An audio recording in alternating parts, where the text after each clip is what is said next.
Oke, selamat siang. Assalamualaikum warahmatullahi wabarakatuh. Oke, ketemu lagi di mata kuliah Sistem Informasi Manajemen. Hari ini kita sudah masuk di pertemuan kedua. Semoga kalian semua sehat selalu ya, dan tetap semangat untuk kuliahnya. Baik, di pertemuan kedua Sistem Informasi dan Sistem Informasi Manajemen ini kita akan membahas tentang Sistem Informasi dan CBIS atau Computer Based Information System. Baik, apa sih itu sistem informasi? Nah, kalau di sini dikatakan sistem informasi itu adalah suatu sistem di dalam organisasi yang mempertemukan kebutuhan pengolahan transaksi harian, mendukung operasi yang bersifat manajerial dan kegiatan strategi dari suatu organisasi dan pihak luar tertentu dengan laporan yang diperlukan. Nah, berarti kita dapat tarik kesimpulan apa ini sistem informasi? Jadi bisa dikatakan juga bahwa sistem informasi ini merupakan kombinasi ya dari teknologi informasi serta aktivitas dari orang-orang yang menggunakan teknologi tersebut guna mendukung operasi serta manajemennya, gitu ya. Dan apabila diartikan secara luas, istilah dari sistem informasi sering digunakan untuk merujuk pada interaksi yang terjadi di antara orang, proses algoritmik, teknologi, serta data. Dari pengertian sistem informasi tersebut, istilah ini juga digunakan untuk tidak hanya pada pengguna organisasi teknologi informasi saja atau kita sebut biasanya TIK gitu ya, tetapi juga cara ketika orang-orang melakukan interaksi dengan teknologi dalam mendukung proses berjalannya bisnis. Tuh. Sistem informasi tidak terbatas pada penggunaan TIK saja. Meskipun keduanya sangat mirip, ya, akan tetapi sistem informasi dan TIK memiliki beberapa perbedaan. Sistem informasi berbeda dari TIK dan biasanya dapat dilihat dari komponennya. Ya. Nah, ini merupakan pengertian sistem informasi menurut para ahli ya. Bisa kalian baca di slide juga ya bahwa sistem informasi menurut Gordon B. Davis adalah sistem manusia atau mesin yang menyediakan informasi untuk mendukung operasi manajemen dan fungsi pengambilan keputusan dari suatu organisasi. Sedangkan menurut George M. Scott bahwa sistem informasi manajemen adalah kumpulan dari interaksi sistem informasi yang menyediakan informasi baik untuk kebutuhan manajerial maupun untuk kebutuhan operasi. Oke, hal utama yang berkaitan dengan tujuan atau pemanfaatan teknologi informasi, ya sistem informasi pun berbeda dengan proses bisnis ya. Sistem informasi ini membantu seseorang untuk mengontrol kinerja daripada proses bisnis tersebut. Nah, sistem informasi ini dinilai sangat dibutuhkan oleh suatu instansi ataupun perusahaan karena sistem informasi yang terintegrasi akan membuat kerja dari suatu perusahaan atau instansi tersebut juga menjadi lebih sistematis atau lebih terarah gitu ya. Nah, akan tetapi untuk mendapatkan dampak positif daripada penggunaan sistem informasi ini, seluruh unsur yang ada pada sistem informasi harus bekerja untuk dapat mencapai tujuan yang ditentukan sebelumnya. Nah, kalau kita bicara tentang tujuan ya yang ditentukan sebelumnya, apa sih jadinya tujuan dan fungsi daripada sistem informasi? Nah, telah dijelaskan sebelumnya bahwa sistem informasi ini kan dibuat untuk dapat mengubah data-data mentah ya menjadi satu informasi yang berguna serta dapat memberikan pengetahuan relevan guna proses pengambilan keputusan di satu organisasi atau di satu instansi perusahaan. Selain tujuan utama dari sistem informasi tersebut, ada pula beberapa fungsi dari sistem informasi demi kelangsungan satu bisnis, organisasi, atau institusi bisnis tersebut. Apa saja fungsinya? Yang pertama adalah untuk mengumpulkan data.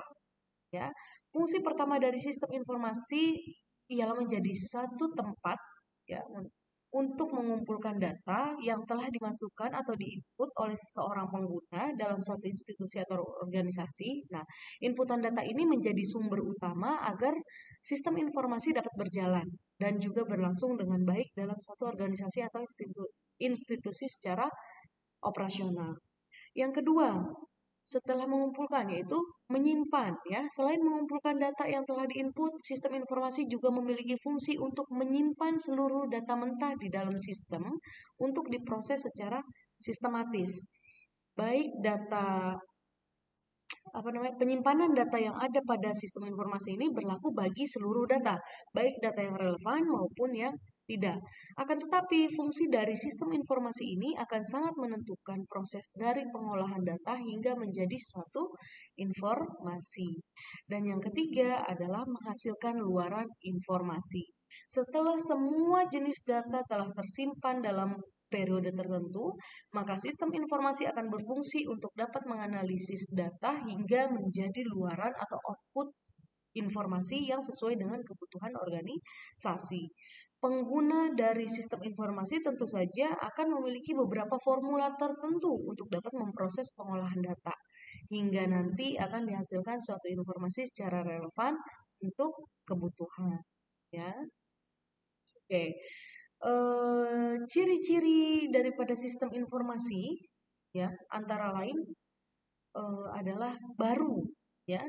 Baru itu artinya adalah suatu sistem informasi yang didapatkan adalah informasi yang fresh, yang baru, yang segar bagi penerimanya ya. Kemudian ada tambahan merupakan informasi yang ada pada sistem informasi dapat diperbarui ataupun memberikan tambahan pada informasi yang sebelumnya telah ada. Yang ketiga ada kolektif, ya. Ciri yang ketiga ini artinya adalah informasi yang ada dapat menjadi koreksi dari informasi yang salah yang diinput sebelumnya. Tuh. Dan yang keempat, penegas, ya adalah ciri yang keempat dari sistem informasi yang artinya bahwa sistem informasi dapat mempertegas informasi yang ada sebelumnya. Tuh ya. Nah, di sini ada komponen sistem informasinya, ada beberapa komponen sistem informasi, antara lain ada database, ada prosedur, ada personil, jaringan komputer, hardware, dan software. Kenapa sih komponen-komponen ini dibutuhkan? Nah, oke. Kita bahas dari yang pertama, database, ya. Basis data, ya. Berarti untuk apa? Untuk penyimpanan, ya. Kenapa sih diperlukan? Nah, sistem informasi memerlukan basis data serta ruang penyimpanan untuk membuat sistem informasi dapat bekerja dengan baik. Apabila sistem informasi ini tidak memiliki basis data serta ruang penyimpanan yang cukup atau baik, maka informasi yang dihasilkan juga tidak akan maksimal dan terbatas. Oleh karena itu, keberadaan basis data adalah kumpulan data yang saling terkait serta teratur dalam berbagai kinerja. Dalam berbagai kriteria ya, sehingga komponen ini penting untuk sistem informasi agar dapat berjalan dengan baik. Yang kedua ada prosedur ya, prosedur dan personil. Nah, ini biasa berkaitan nih. Beberapa sistem informasi digunakan oleh institusi untuk proses otomatisasi produksi maupun operasional dengan basis data yang cukup kuat. Agar dapat berjalan dengan baik, pemrosesan data memerlukan sumber daya manusia yang baik juga ya sebagai personil teknis untuk mengelola sistem informasi. Seluruh pekerja di dalam suatu organisasi ini harus dilatih guna memanfaatkan sistem informasi dengan maksimal. Hal ini bertujuan agar operasional organisasi dapat berjalan dengan efisien serta lebih cepat. Oleh sebab itu diperlukan adanya prosedur ya penggunaan maupun operasi sistem informasi oleh pengguna dalam jumlah banyak. Tuh, ya keterkaitan antara prosedur dan personil. Kemudian ada jaringan komputer. Apa nih fungsinya sih di sini komponen jaringan komputer? Nah, guna menyingkronkan sistem informasi dengan seluruh perangkat komputer milik organisasi atau satu institusi, maka diperlukan adanya satu integrasi telekomunikasi. Ya, pada umumnya komponen ini berupa kabel atau portable seperti koneksi dari internet lokal area atau LAN, ya, kemudian sensor identifikasi, frekuensi radio serta beberapa perangkat guna melacak proses produksi atau operasional organisasi, ya, ataupun jaringan lainnya. Nah, sistem informasi diperlukan komponen telekomunikasi dikarenakan sifatnya yang mengumpulkan banyak data, ya, serta mengelolanya menjadi informasi. Nah, informasi tersebut nantinya akan dapat diakses kembali secara integrasi oleh seluruh pengguna dari satu organisasi, seperti itu. Nah, oleh sebab itu, adanya jaringan eksklusif seperti internet ya mampu menunjang kinerja dari sistem informasi tersebut serta memperkuat sistem keamanan dari pihak eksternal organisasi tersebut. Seperti itu. Kemudian ada hardware. Nah, hardware ini merupakan komponen utama dari sistem informasi, ya. Dia adalah perangkat keras yang berupa komputer serta perangkat kabel yang lainnya, yang pada umumnya komputer perangkat keras ini dibangun dengan sistem komputer yang terdistribusi dengan server pemrosesan paralel. Keberadaan dari server pemroses paralel yang kuat di dalam sistem informasi ini mampu menjangkau integrasi sistem komputer di dalam suatu organisasi atau institusi. Hal ini nantinya akan berperan dengan otomatis guna memproses input data dari komputer pengguna menuju server utama. Pada mulanya sih ya perangkat keras ini itu dibebankan oleh penyimpanan dan ukurannya yang cukup besar yang bertujuan untuk menunjang pemrosesan dari sistem informasi. Akan tetapi saat ini hal tersebut telah didukung oleh penyimpanan dengan basis cloud ya serta dapat diakses dengan jaringan telekomunikasi internal dari organisasi tersebut atau satu instansi ya. Kemudian yang terakhir ada software ya atau perangkat lunak. Komponen kedua pada sistem informasi adalah perangkat lunak ya.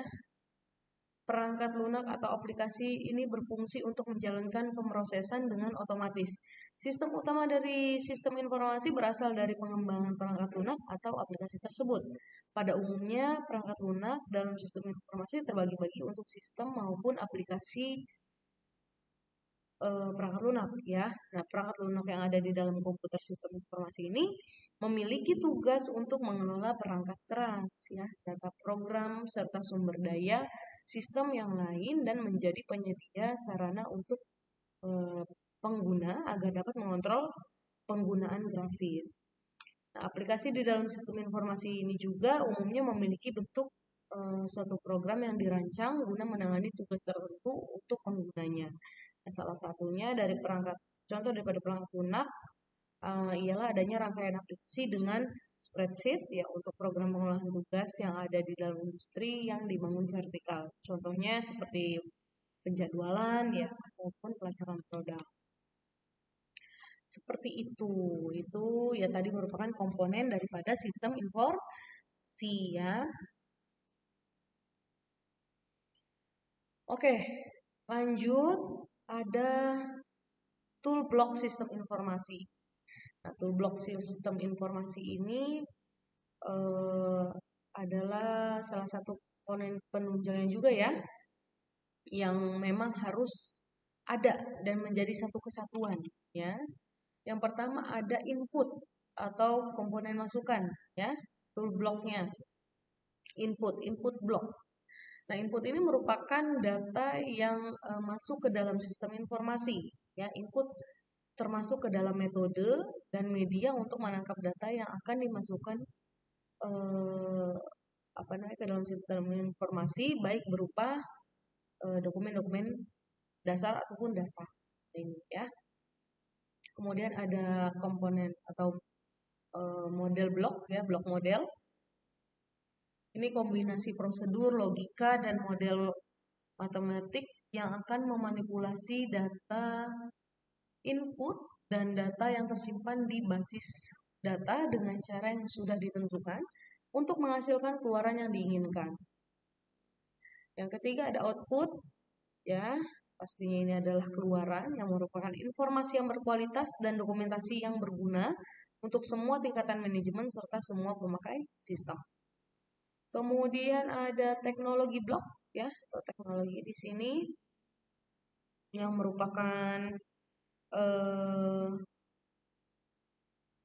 alat ya, kotak toolbox dalam sistem informasi ya untuk menerima input, menjalankan model, menyimpan dan mengakses data ya, menghasilkan dan mengirimkan keluaran dan membantu pengendalian dari sistem secara menyeluruh. Yang kelima ada database block yang merupakan kumpulan dari data yang saling berhubungan satu sama lain ya, tersimpan di perangkat keras komputer dan digunakan perangkat lunak untuk memanipulasinya. Dan yang terakhir adalah control block ya. Di sini merupakan komponen pengendali berarti ya, kontrol itu pengendali ya yang dirancang secara khusus untuk menanggulangi gangguan-gangguan terhadap sistem. Seperti itu ya. Jadi ini adalah 6 tool block sistem informasi.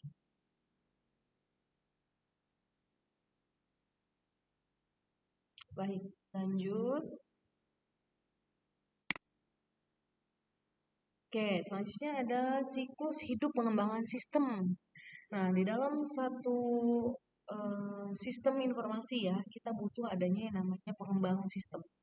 Nah, siklus hidup pengembangan sistem di sini merupakan proses evolusioner yang diikuti dalam menerapkan sistem ya, subsistem informasi berbasis komputer, gitu ya. Nah, untuk siklus hidup sistem sendiri ya atau biasa kita sebut dengan sistem development life cycle ya, siklus hidup pengembangan sistem ya, atau in English-nya adalah sistem life cycle. Siklus hidup sistem. Nah, dalam rekayasa sistem dan rekayasa perangkat lunak itu adalah proses pembuatan dan pengubahan sistem serta model dan metodologi yang digunakan untuk mengembangkan sistem-sistem tersebut gitu ya. Konsep ini umumnya merujuk pada sistem komputer atau informasi. Nah, SDLC ini juga merupakan pola ya yang diambil untuk mengembangkan sistem perangkat lunak.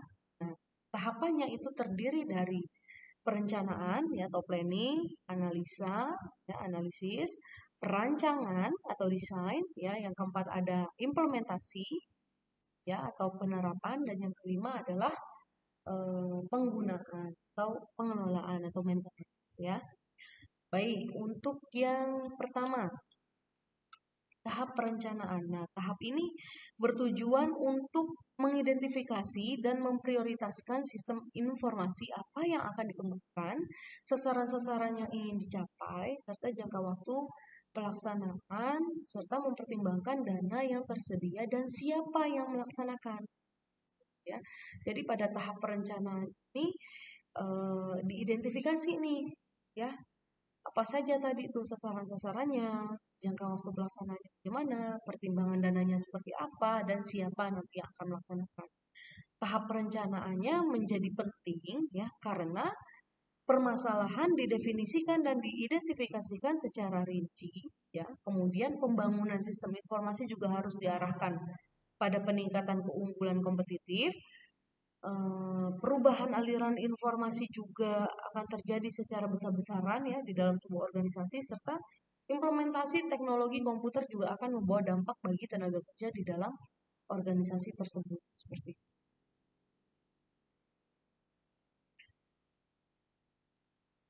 Kemudian ada beberapa keuntungan dari tahapan perencanaan SI ini ya, antara lain meningkatkan komunikasi antara manajer, pemakai dan juga pembuat. Ya, kemudian meningkatkan efektivitas penggunaan sumber daya organisasi. Yang ketiga, mendukung komunikasi untuk pertanggungjawaban kegiatan yang dilakukan oleh individu maupun departemen. Yang keempat, mendukung proses evaluasi, serta yang kelima adalah memungkinkan para manajer untuk mengelola pembangunan sistem jangka panjang. Seperti itu.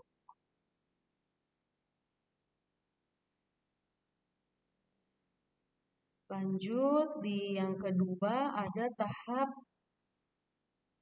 analisa ya atau analisis.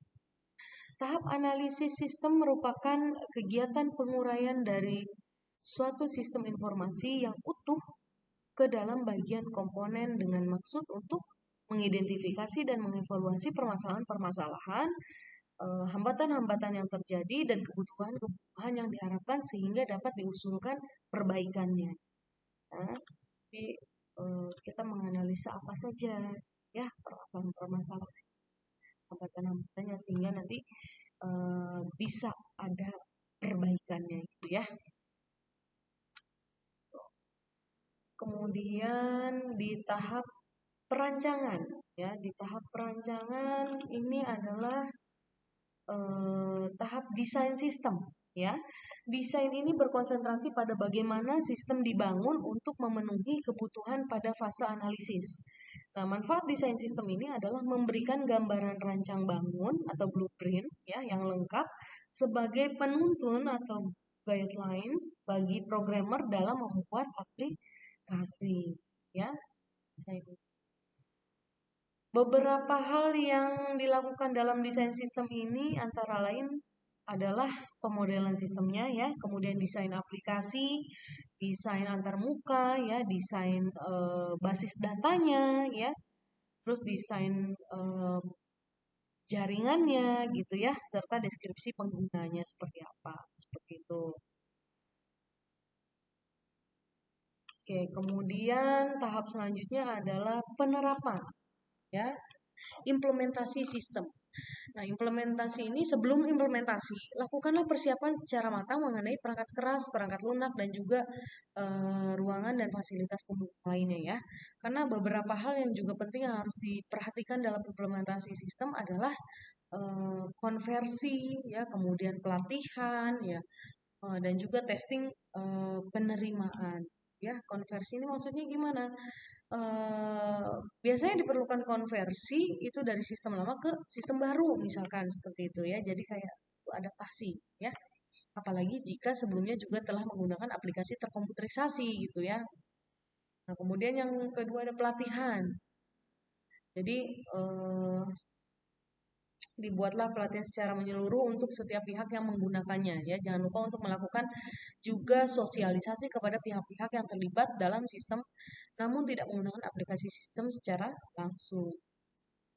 Ada pelatihan berarti ya. Kemudian ada testing penerimaan. Lakukan testing selama periode tertentu sebagai proses pembelajaran ya. Dan yang kelima adalah tahap penggunaan atau pemeliharaan sistemnya ya. Mencakup seluruh proses yang diperlukan untuk menjamin kelangsungan, kelancaran, dan penyempurnaan sistem yang telah dioperasikan. Seperti itu.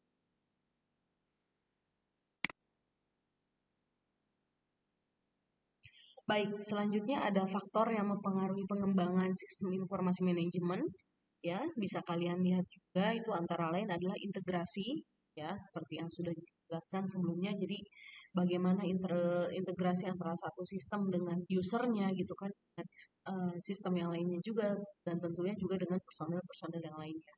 Kemudian format tatap muka layar tampilannya seperti apa, kekuatan kompetitornya bagaimana ya, kualitas informasi yang dikehendaki, kebutuhan sistem, ya, pengolahan data, faktor organisasi, kebutuhan untung rugi organisasi, faktor manusia, dan juga masalah.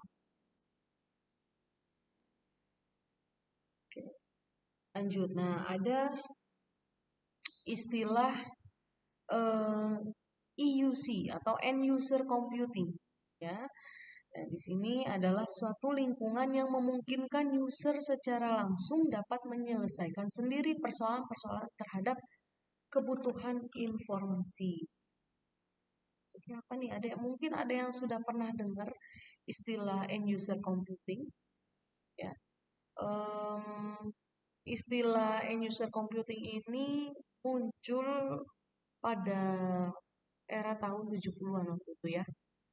Yang mana minat user dalam pengembangan aplikasi komputer itu semakin meningkat. Makanya ada istilah atau fenomena dengan istilah ini ya, end user computing. Nah, end user computing sendiri ini merupakan pengembangan seluruh atau sebagian sistem yang berbasis komputer oleh user ya.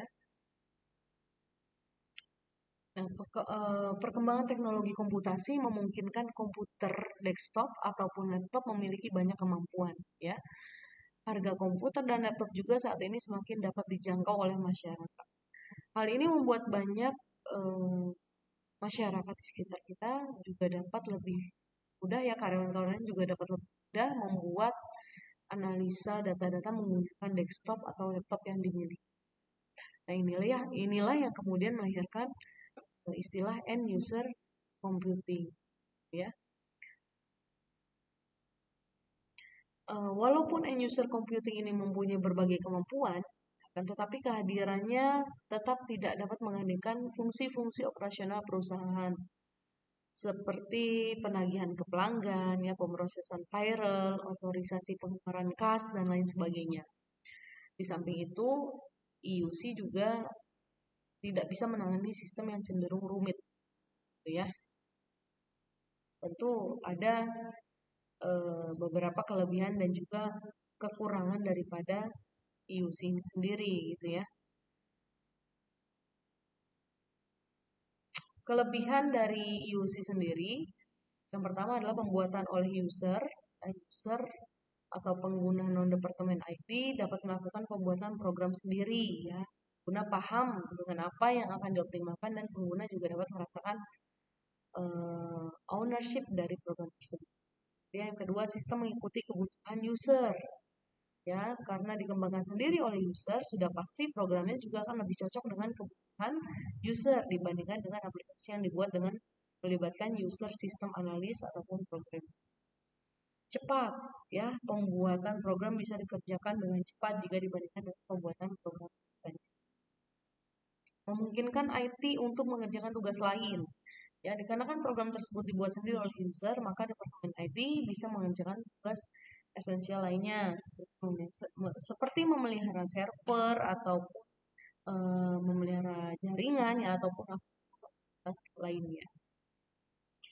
Dan juga keuntungannya satu lagi adalah fleksibel, ya, dikarenakan dibuat sendiri dan dipakai untuk diri sendiri. Jadi pengguna beradaptasi dengan programnya secara cepat lantaran tidak membutuhkan koordinasi dengan departemen-departemen lain. Seperti itu. Nah, ini ada alasan kenapa IUC